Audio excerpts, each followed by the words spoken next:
வணக்கம். கர்த்தருக்கு பயப்படுவது எப்படி?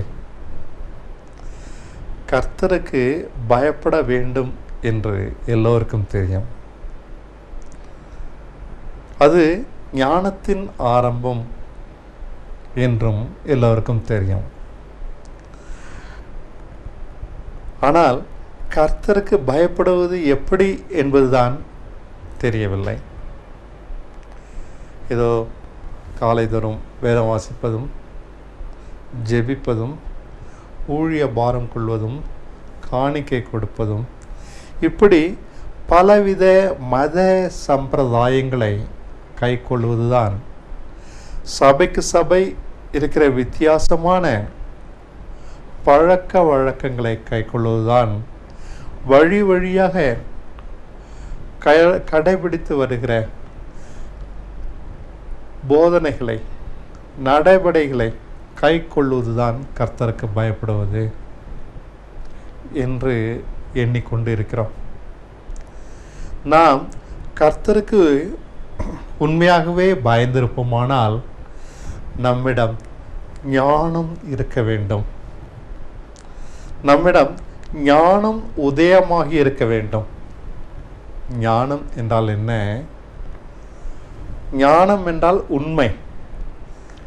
நம்முடைய அறிவினாலே எட்டி பிடிக்க முடியாத உண்மை, நம்முடைய திறமையினாலே கண்டுபிடிக்க முடியாத உண்மை.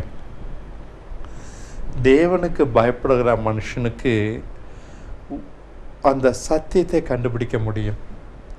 இயேசு கிறிஸ்துவும் பேசினார், வேத பாரர்களும் பேசினார்கள். இயேசு கிறிஸ்துவும் உபதேசித்தார், வேத பாரர்களும் உபதேசித்தார்கள். ஆனால் இயேசு கிறிஸ்துனுடைய உபதேசத்தில் சத்தியம் இருந்தது. அங்கு அவர் தன்னிடம் இருக்கிற அந்த ஞானத்தை வெளிப்படுத்தினார்.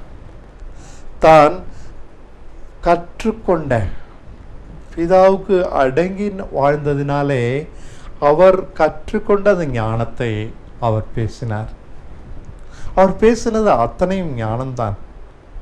ஆனால் வேத பாரகர்களும் பரிசேயர்களும் வேத வசனத்தை கொண்டு இங்கும் அங்கும் அதை சேர்த்து இப்படியாக அப்படியாக என்று வசனத்தை கொண்டு உபதேசித்து வந்தார்கள். இதனாலே எந்த மனுஷனும் திருந்தவில்லை, அவர்கள் எதையும் கற்றுக்கொள்ளவும் இல்லை. ஏதோ வழி வழியான ஒரு பாரம்பரியங்களைத்தான் அவர்கள் கடைபிடித்தார்களே ஒழிய அவர்கள் வாழ்க்கை உளுத்து போய் புழுத்து போய் தான் இருந்தது. இதனால் தான் இயேசு கிறிஸ்து சொன்னார், நீங்கள் பரலோகத்தின் சாவியை வைத்திருக்கிறீர்கள், அதற்குள் நீங்களும் பிரவேசிப்பதில்லை, மற்றவர்களையும் பிரவேசிக்க விடுவது இல்லை என்று. இவர்கள் பிரவேசிப்பது இல்லை என்றால் ஒரு வகையில் பரவாயில்லை, மற்றவர்களையும் பிரவேசிக்க ஆசைப்படுகிற மற்றவர்களையும் பிரவேசிக்க விடுவதில்லை. அதாவது அவர்கள் அந்த ஞானத்தை தேடி கர்த்தருக்கு உண்மையாகவே பயந்து கண்டுபிடித்தார்களானால், இல்லை இல்லை இது தப்பு, இதுதான் உண்மை என்ற தங்களுடைய வழிகளை, தங்களுடைய முறைமைகளை, தங்களுடைய பாரம்பரியங்களை அவர்கள் நிலைநாட்டி அவருடைய ஞானத்தை குலைத்து போடுகிறார்கள். கர்த்தருக்கு பயந்து ஒரு சிலர் ஞானத்தை பெற்றுக்கொண்டிருந்தாலும், கொஞ்சமாவது ஞானம் பெற்றாலும் அதையும் தவறு என்று கண்டித்து புறம்பாக்கி விடுகிறார்கள். கர்த்தருக்கு பயப்படுவது என்பது ஞானம். அது முழுக்க ஞானம். அது சாதாரண அறிவினாலே விளங்கி கொள்ள முடியாவிட்டாலும் நம்மால் விளங்கி கொள்ள முடியும். கர்த்தருக்கு பயப்படுவதனாலே. கர்த்தருக்கு பயப்படுவது என்பது ஒரு போலீஸ்காரன் திருடன் போல அல்ல. திருடன் திருடிவிட்டு தான் மாட்டிக்கொள்வேனோ என்று போலீஸ்காரனுக்கு தப்பும்படிக்கு ஓடுகிறான். அந்த பயத்தை குறித்து வேதம் கர்த்தருக்கு பயப்படுவது என்று சொல்லவில்லை. அந்த பயம் குறை உள்ளது. அந்த பயம் ஒருவனையும் பூர்ணப்படுத்தாது. இதை குறித்து யோவான் மிகவும் தெளிவாக சொல்லுகிறார், பயம் எந்த வகையிலும் பிரயோஜனமற்றது. தேவன் அன்பாகவே இருக்கிறார் என்றுதான் புதிய ஏற்பாடு நமக்கு அவரை காண்பிக்கிறது. அவருடைய அன்பை நிரூபிக்கவே இயேசு கிறிஸ்து வந்தார். ஆனால் தேவன் அன்பாக இருக்கிறார் என்று அதோடு நிறுத்திவிட்டோமானால் ஆபத்து. இஸ்ரவேல் ஜனங்களுக்கு தேவன் தன்னுடைய அன்பை பலவித அற்புதங்களினாலே நிரூபித்து காண்பித்த போது அவர்கள் அதை எளிதாக எடுத்துக்கொண்டார்கள். அதனால் வனாந்தரத்திலே அவர்கள் அவரை பல வகையிலே சோதித்து, பல வகையிலே அவரை பரீட்சித்து கோபப்படுத்தினார்கள். துணிகரம் வந்து விடுகிறது. அன்பு, தேவன் என்னை நேசிக்கிறார் என்ற அறிவு துணிகரத்தை கொடுத்து விடுகிறது. இஸ்ரவேல் ஜனங்கள் தேவன் அன்பாக இருக்கிறார் என்று அறியாமல் இருந்தார்களா? என்ன, அறிந்திருந்தார்கள். ஆனால் அவர்கள் அறியாமல் இருந்தது அவருக்கு பயப்படுவது எப்படி என்று, அவருக்கு பாத்திரமாக நடப்பது எப்படி என்று. பயப்படுவது என்றால் அந்த பயம் நம்மை அவருக்கு பிரியமாக, அவருக்கு ஏற்றவர்களாக, அவருடைய கிருபைக்கு பாத்திரவான்களாக நடக்கும்படிக்கு கண்டிப்பதுதான் அந்த பயம். நம்மை சீராக அவருக்கு முன் வைத்துக் கொள்ளும்படிக்கு உணர்த்துவதுதான் அந்த பயம். அந்த பயம் வேண்டும். இயேசு கிறிஸ்துனுடைய கீழ்ப்படிதலை பார்த்துதான் பிதா அவரை வானபரியந்தம் உயர்த்தி முழங்கால் யாவும் முடங்க முடிக்கும், நாவுகள் யாவும் அவரை கர்த்தர் என்று அறிக்கை செய்ய முடிக்கும் வைத்தார். அவருக்குள் அந்த பயம் இருந்தபடியினால்தான் அவரால் கீழ்ப்படிய முடிந்தது. மரண பரியந்தம் கீழ்ப்படிந்தார். அதாவது சிலுவையின் மரண பரியந்தம் கீழ்ப்படிந்தார். இந்த பயம் கீழ்ப்படிதலை உண்டாக்குவது. பயம் என்றால் ஒரு எதையோ இழந்து விடுவோமோ என்ற ஒரு குற்ற உணர்ச்சி அல்ல. நாம் அவருடைய அன்பை இழந்துவிடக்கூடாது என்று, அவருக்கு பாத்திரமாக வேண்டும் என்று பயப்படுவது. இவ்வளவு தூரம் என்னை நேசிக்கிறாரே என்று நன்றியினால் அவருக்கு பிரியமாக நடக்க வேண்டும் என்ற உணர்வு தான் அந்த பயம். இதை நன்றி அறிதல் என்று கூட நாம் சொல்லலாம். நீர் எனக்கு இவ்வளவு நன்மை செய்தீர், உங்க நன்றி என்று சொல்வதோடு அல்லது ஸ்தோத்திரம் என்று சொல்வதோடு நாம் நம்முடைய கடமையை முடித்துக் கொள்கிறோம். இஸ்ரவேல் ஜனங்களும் அதைத்தான் செய்தார்கள். செங்கடலை விட்டு எழுந்து வந்த பின் நன்றாக பாட்டு பாடி அவரை துதித்தார்கள். அதோடு முடிந்து விட்டது அவர்கள் நன்றி. நாம் துதிப்பதில் அல்ல நன்றி. நன்றி என்பது ஒரு உணர்வு, நன்றி என்பது ஒரு பயம். அவருக்கு பிரியமாக நான் நடக்க வேண்டும் என்ற ஒரு உந்துதல் நம்முடைய அந்தரங்கத்திலே இருக்கிற ஒரு உணர்வு. அவருக்கு நான் எப்படியாவது ஏற்ற மனுஷனாக, அவருக்கு பாத்திரமாக நடந்தால் போதும், வேறு எதுவுமே எனக்கு பிரதானம் இல்லை. இந்த நன்றி உணர்வு தான் பாவத்தை மன்னிக்கப்பட்ட ஒரு மனுஷனுக்கு இருக்கும். உண்மையாகவே தன்னுடைய பாவங்கள் மன்னிக்கப்பட்டது என்று சந்தோஷப்படுகிறவன் இந்த நன்றி உணர்வுள்ளவனாக இருப்பான். அது எவ்வளவு பெரிய விஷயம் பாவ மன்னிப்பு என்பது. எத்தனை கோடி கொடுத்தாலும் கிடைக்காத ஒரு மதிப்பு மிகுந்த ஒரு பொருள். அவன் பார்வையிலே அவ்வளவு பெரிதாக காணப்படுவதால் தான் இந்த நன்றி உணர்வு இருக்கும். இந்த நன்றி உணர்வைத்தான் கர்த்தருக்கு பயப்படுதல் என்று சொல்லுகிறேன். அதிலே ஒரு ஒழுக்கம் இருக்கும், அதிலே ஒரு கண்டிப்பு இருக்கும், அதிலே ஒரு உணர்வு இருக்கும், அதிலே குற்றம் தீர நியாய தீர்ப்பு இருக்கும், அதிலே சந்தோஷம் இருக்கும், அதிலே உண்மை இருக்கும், அதிலே பணிவு இருக்கும். பவுல் அதை குறித்து மிகவும் நன்றாக சொல்லுகிறார் 2 கொரிந்தியர் 7ஆம் அதிகாரத்திலே.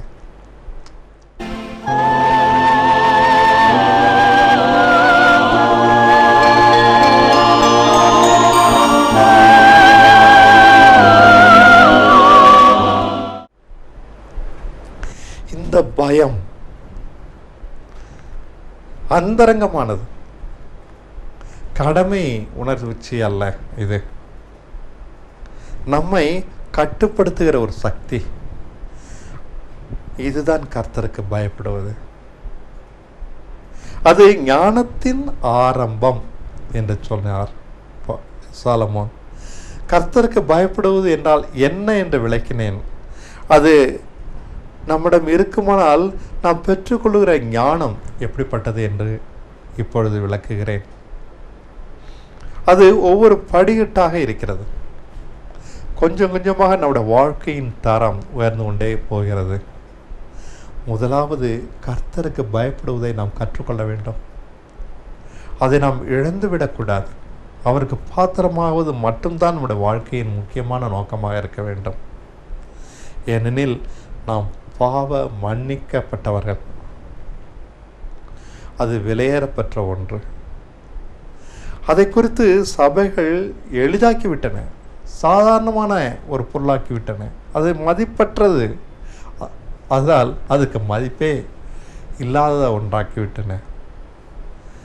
சபைகளுக்கு போவதினால் கோபித்துக் கொள்ளாதீர்கள். உண்மையை சொல்ல வேண்டும் என்பதற்கு தான் சொல்லுகிறேன். குற்றப்படுத்துவது என் நோக்கமல்ல. நான் கர்த்தருக்கு பயப்படுவதை இழந்து போனேன். மற்றவர்களை பார்த்து இப்படித்தான் நானும் இருக்கலாம் என்ற துணிகரம் வந்து விட்டது. நான் இழந்து போன பயத்தை, நன்றி உணர்வை திரும்ப பெற்றுக்கொள்வதற்கு பல வருடங்கள் ஆயிற்று. என்னை கர்த்தருக்கு பயப்படும்படிக்கு சீர்படுத்த, என் வாழ்க்கையை சரிப்படுத்த தேவ இரக்கம் இல்லாவிட்டால் இது கைகூடி வந்தே இருக்காது, முடியவே முடியாது. தேவனின் பட்சம் இரக்கமாக இருந்தபடினால் நான் மீண்டு கொண்டேன். இதனால்தான் நான் சொல்லுகிறேன், நம்முடைய கர்த்தருக்கு பயப்பட பயத்தில் வைத்துக்கொள்வோம்.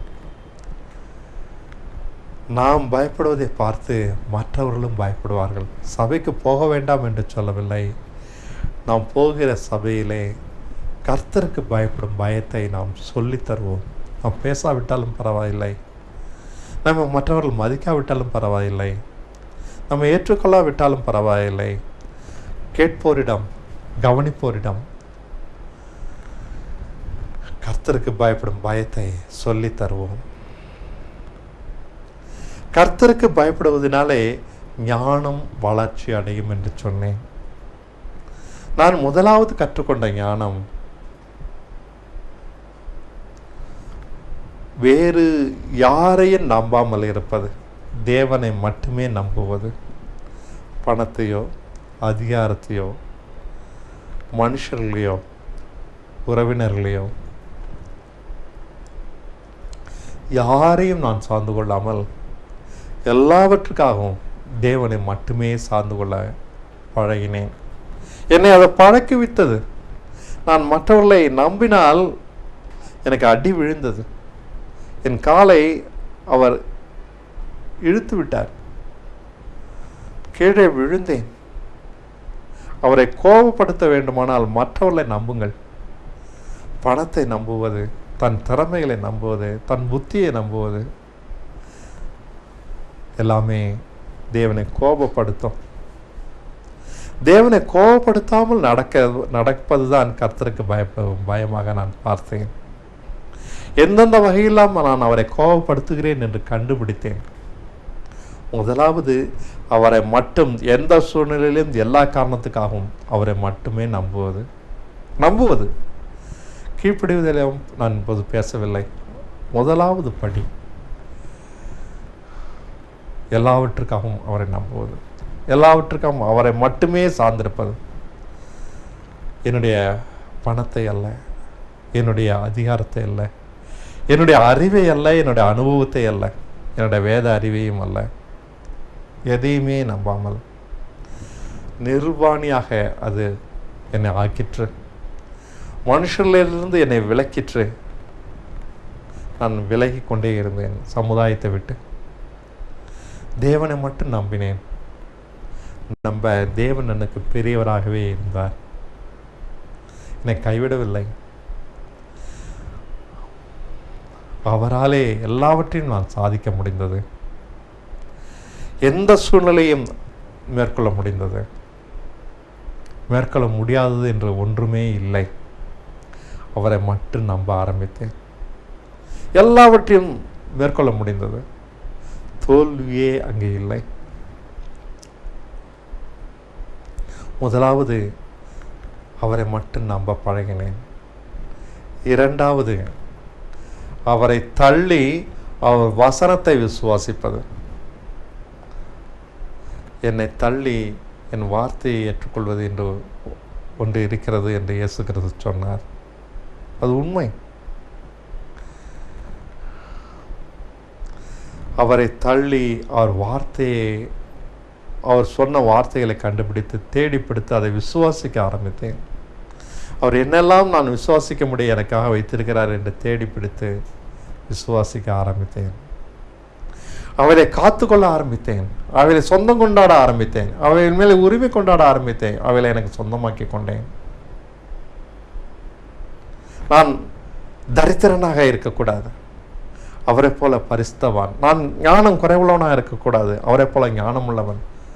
நான் பலகீனனாக இருக்கக்கூடாது, எந்த வகையிலும் என்னிடம் பலகீனம் இருக்கக்கூடாது. நான் எல்லா வகையிலும் சீர்படுத்தப்பட்ட பலமுள்ள மனுஷன். வசனம் எங்கெல்லாம் என்னை பற்றி சொல்லியிருக்கிறது, எப்படியெல்லாம் இந்த சிலுவை என்னை சீர்படுத்தி இருக்கிறது என்று பார்த்து அவருக்கு முன் அந்த வசனங்களை சொல்லி இப்படியெல்லாம் எனக்கு செய்திருக்கிறேன். என் செத்த கிரிகள் அனைத்தும் நீங்க என் மனசாட்சி உடைய ரத்தம் சுத்திகரித்திருக்கிறது. அந்த ஒரே பலியினாலே நான் இயேசு கிறிஸ்துவை போல பரிசுத்தமாக்கப்பட்டிருக்கிறேன். அதே பலியினாலே அவருக்கு ஒப்பாக நான் பூர்ணப்படுத்தப்பட்டிருக்கிறேன். அவரே எனக்கு ஞானமும் நீதியும் பரிசுத்தமும் மீட்புமாக இருக்கிறார். இப்படித்தான் என்னுடைய ஜபங்கள் இருக்கும். நான் வேற எதற்காக ஜெபிக்க அவசியம் இல்லை என்று பார்த்தேன். எல்லாம் அவரால் பார்த்து கொள்ளப்படுகிறது. எல்லாம் அவருடைய ஆளுகைக்குட்பட்டு இருக்கிறது. எந்த பிரச்சனையும், எந்த தேவையும், எந்த கஷ்டமும், எந்த ஏமாற்றமும் அவருடைய ஆளுகைக்குட்பட்டு இருக்கிறபடினால் அவர் எல்லாவற்றையும் சீர்படுத்தி கொண்டிருக்கிறார். அதனால் எனக்காக நான் ஜெபிக்க தேவையில்லை என்று கண்டேன். ஆனால் எனக்காக ஜெபிப்பது இப்படித்தான். உம்முடைய ஞானம் எனக்கு இருக்கிறது, உம்முடைய பரிசுத்தம் எனக்கு இருக்கிறது, உம்முடைய நீதி எனக்கு இருக்கிறது. உம்மை போல நான் முழுக்க மீட்கப்பட்டவன். உம்முடைய தன்மைகள் அனைத்தும் எனக்குள் இருக்கின்றன. என் அறியாமை எனக்கு இன்று விரோதி. அதனால் என்னிடம் அறியாமை இருக்கக்கூடாது. சத்தியத்தை நான் தெளிவாக அறிந்திருக்க வேண்டும். அப்பொழுதுதான் நான் அவருக்கு பாத்திரமாக நடக்க முடியும், கனியுள்ளவனாக நடக்க முடியும். இப்படித்தான் நான் கர்த்தருக்கு பயப்பட பழக ஆரம்பித்தேன். எல்லா வசனங்களும் நான் விசுவாசிப்பேன். எனக்காக வைத்திருக்கிற எல்லாவற்றையும் நான் அனுபவிப்பேன். கிறிஸ்து எனக்காக படைத்திருக்கிற விருந்து இது. அவை அனைத்தையும் சுதந்திரித்துக் கொள்வேன். அறிக்கை செய்தேன். என் விசுவாசத்தை தேவனிடம் அறிக்கை செய்தேன். அந்த வசனங்களை விசுவாசித்தேன். என்னிடம் நிறைவேறாவிட்டாலும், என்னிடம் நிறைவேறி இருக்க நான் காணாவிட்டாலும், நிறைவேறினதாக காண்பதுதான் விசுவாசம். நிறைவேறின பின்பு நிறைவேறிவிட்டது என்று கண்டு அறிக்கை செய்வது வெறும் நம்பிக்கை. நான் நம்புவது விட்டு விசுவாசிக்க ஆரம்பித்தேன். காணாத வசனங்களை, நிறைவேறாத வசனங்களை. அவருக்கு ஒப்பான பரிசுத்தம் எனக்கு இருக்கிறது என்று சொன்னேன். அவரை போல நானும் பலவான் என்று சொன்னேன். என்னிடம் எந்த பலவீனமும் இல்லை என்று சொன்னேன். இருக்க முடியாது என்று சொன்னேன். இருக்க வாய்ப்பு இல்லை என்று சொன்னேன். அவர் எவ்வளவு தூரம் பரிசுத்தமாக இருக்கிறாரோ, அவர் எவ்வளவு தூரம் ஞானமுள்ளவராக இருக்கிறாரோ, அவர் எவ்வளவு தூரம் சீர்பட்டவராக இருக்கிறாரோ, அந்த அளவு நானும் சீர்படுத்தப்பட்டவன்.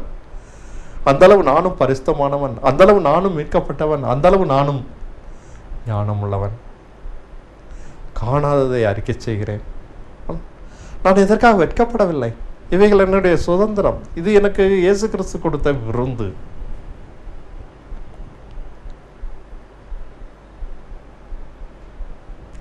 நான் இப்படி செய்வது என்னை அவருக்கு பாத்திரமாக மாற்றியது. இப்படித்தான் கர்த்தருக்கு பயப்பட வேண்டும் என்று கண்டேன். மூன்றாவது, அவர் சித்தம் எதுவானாலும் அதற்கு அடங்கி செல்வது. எதுவானாலும் அடங்கி செல்வது முடியாதுதான். இயேசு கிறிஸ்துவுக்கே முடியவில்லை. ஆனால் என்னை நிர்வாணமாக மாற்றுகிறேன். என்னுடைய ஆசைகளை, என்னுடைய இச்சைகளை எப்பொழுதும் முழுக்க சிலுவையில் அறைந்தவனாக வைத்துக் கொள்கிறேன். ஆசைப்படாமல் இருக்க அவர் சொல்லவில்லை. எல்லாவற்றுக்கும் ஆசைப்படு என்றுதான் அவர் சொல்லுகிறார். பிள்ளை இல்லாத ஆபிரகாமை பார்த்து, வானத்து நட்சத்திரங்களை அனைத்து போல உன்னுடைய பிள்ளைகள் இருக்கும். ஒரு அடி நிலமும் அவனுக்கு இல்லை. இந்த உன் காலடிப்படும் தேசமெல்லாம் உனக்கு சுதந்திரமாக கொடுத்தேன். அதிகமாக ஆசைப்படு.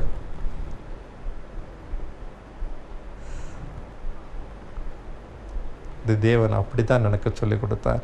அதிகமாக ஆசைப்படு, குறைவாக ஆசைப்படாது, கொஞ்சமாக ஆசைப்படாது.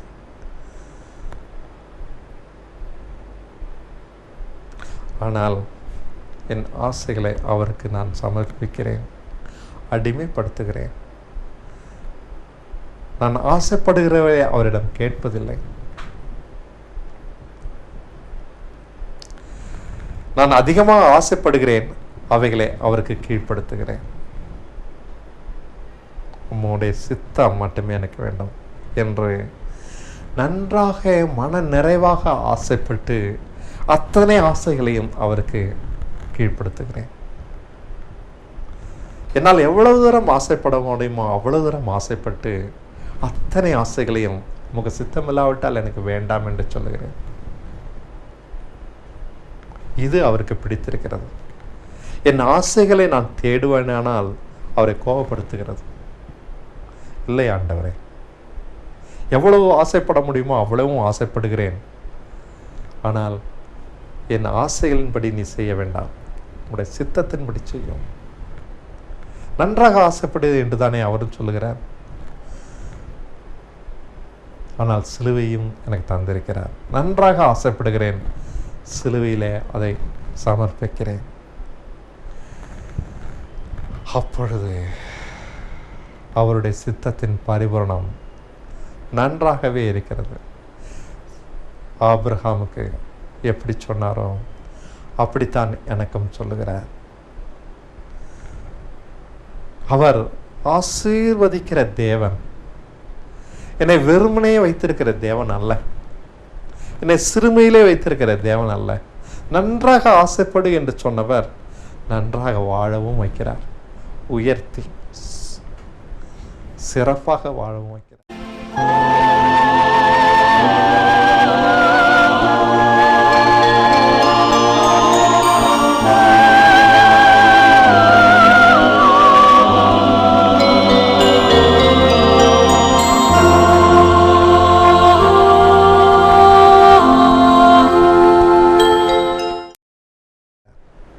இது உண்மை. நான் உலக நன்மையை பெற்றுக்கொள்ளும்படிக்கு நான் பேசவில்லை. கர்த்தருக்கு பயப்படும் பயத்தை பற்றி தான் பேசிக் கொண்டிருக்கிறேன். அவர் உலக நன்மையும் ஆசீர்வாதமாக தருகிறபடியினால் அதையும் சொல்லுகிறேன்.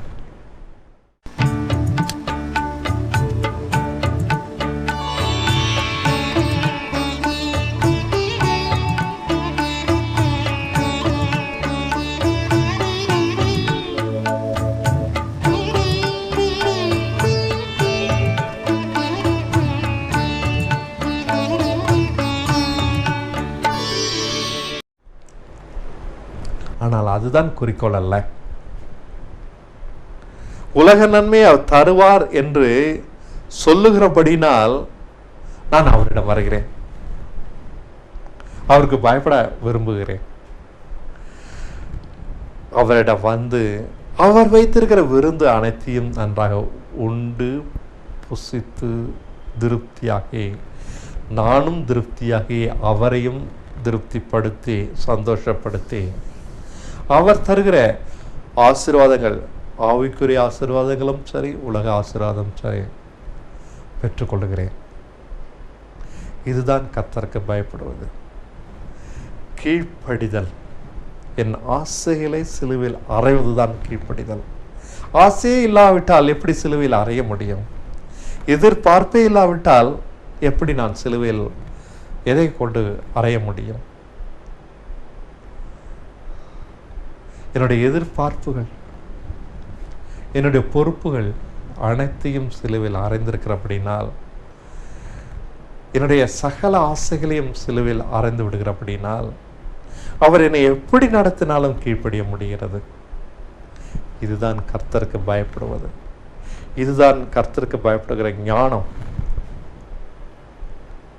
அது ஞானத்தின் ஆரம்பம் மட்டுமல்ல, அது பயந்து பயந்து நடக்க நடக்க, நன்றியுள்ளவனாக நடக்க நடக்க, அந்த ஞானம் நம்மை உயர்மட்ட ஆசீர்வாதத்திற்குள் கொண்டு செல்கிறது.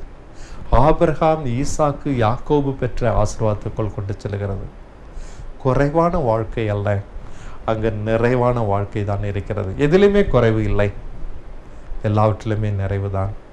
ஞானத்திலே நிறைவு, நீதியிலே நிறைவு, பரிசுத்தத்திலே நிறைவு. ஆவிக்குரிய பலவானாகத்தான் நான் வாழ முடியும். நான் ஆசைப்படுகிறபடினாலே சிலுவையில் அவைகளை அறைகிறேன். நான் சிலுவையில் அறைகிறபடினாலே தேவ சித்தம் செய்கிறேன். தேவ சித்தம் செய்கிறபடினாலே நான் கர்த்தருக்கு பயப்படுகிறேன். தேவன் என்னை ஆசீர்வதிக்கிறார். இது ஒரு அந்தரங்கமான ஒரு வாழ்க்கை. வேறு யாரிடமும் நான் இதை கொண்டு நிரூபிக்க முடியாது. இப்படிப்பட்ட ஒரு வாழ்க்கை தான் இயேசு கிறிஸ்து வாழ்ந்தார். இப்படிப்பட்ட ஒரு வாழ்க்கை தான் கிறிஸ்தவ வாழ்க்கை. நன்றி.